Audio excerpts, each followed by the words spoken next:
Now, let's see what my panel make of this. I have former Deputy Leader of Reform UK, Ben Habib, talking of which, and founder of Turn Left Media, Curtis Daly.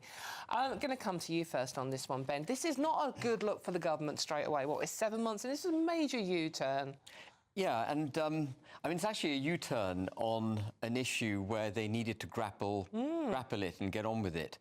But, you know, we tend to talk about, just on the substance of the issue as opposed to the political U-turn, we tend to talk about benefits in isolation, we talk about work and employment in isolation. But, of course, they're two sides of the same coin.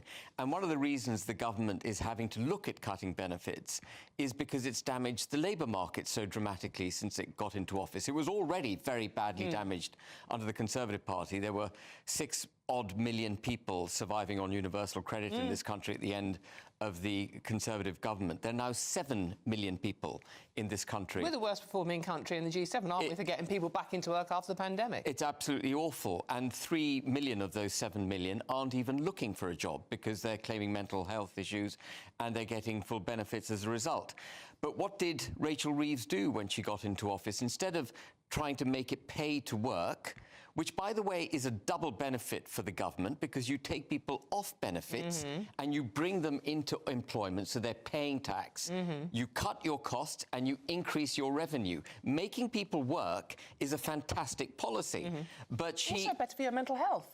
And better for your mental health and everything, your pride, your family, your standing in society, etc. But what she did was raise employers' national insurance, which was a tax on the working people. So she's actually pushed more people towards the benefits net.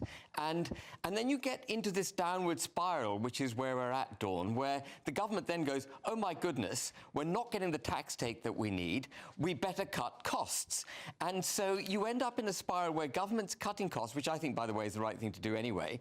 But they're cutting costs, income is reducing, and the economy is going down the pan. And we've had 27 years, 28 years of this kind of governance, where you've got state intervention, large taxation, large regulation, bearing down on the working class, making it more and more difficult to keep the hard-earned pounds that you've earned, keeping them in your pocket. And we've got to have a sea change of attitude to government. We've got to reinstill aspiration, and that comes from making it pay to work and getting people proud of that benefits bill, like you say, proud to go back to work, proud to provide for their families and have ambition in life. So everyone gets up in the morning and wants to go to work. That's the message. Like us, Ben. Like us, yeah. Yes, OK, like us, definitely like us, Dawn. Right, Curtis, this to me sounds like that Keir Starmer has been bullied into doing this by members of his own cabinet. No, I don't think he's bullied.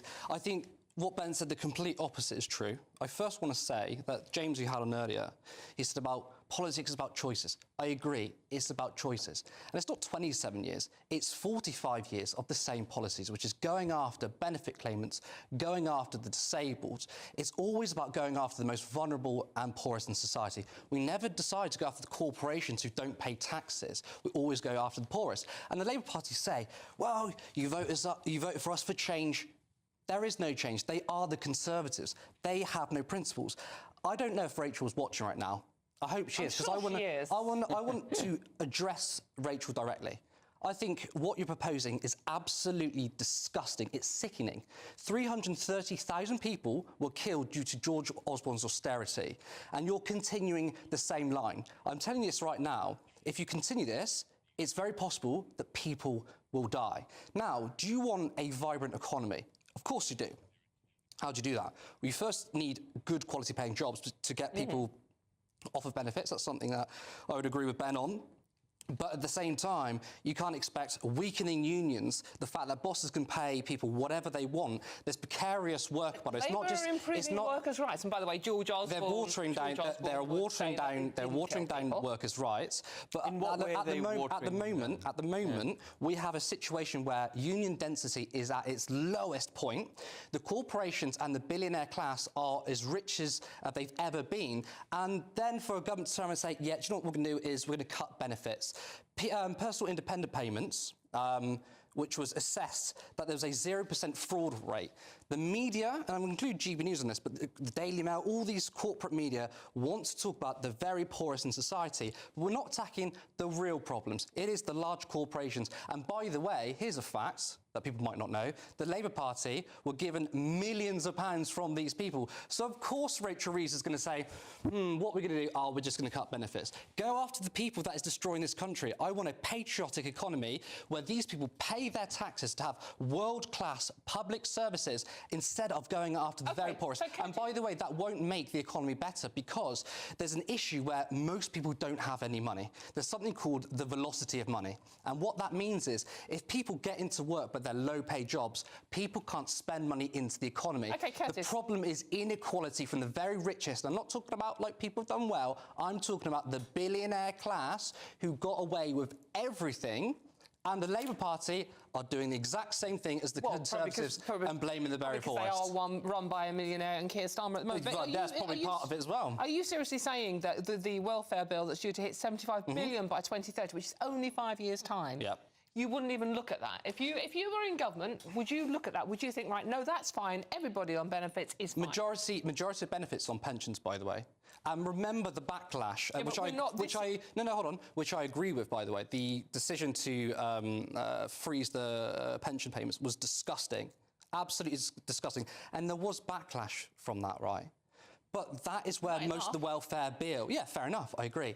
That's where the majority of the welfare bill goes. And Ben was right when he says we need to look at this holistically, not just look at one thing. The entirety of the welfare bill is actually, when it comes to unemployment and disability benefits, is actually a minuscule thing. So even if the Labour Party do go after these people, it won't make a dent in the economy. But they just want to signal to people that we are tough and strong. But we're still going to have a stagnant economy. That's why the economy has regressed by 0.1% because it's been great. Ben, come in on this one. Ben, would you like to say anything? Well, I agree with a lot of what you're saying, Curtis. Yeah. I think that the large corporations are in bed both with the Conservative Party and the Labour Party.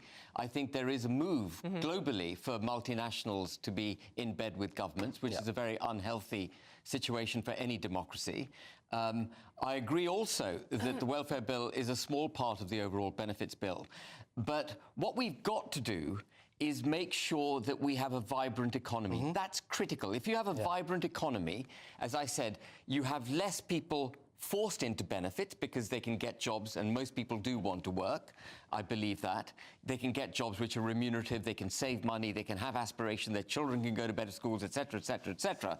And you reduce the benefits bill. At the moment, we're in a downward spiral. Because of the policies adopted by successive governments, we're in a downward spiral, and it's going to be very Remember, this isn't about unemployment, it's about disability benefits, which is a very different thing. I know, but it's part of the same thing.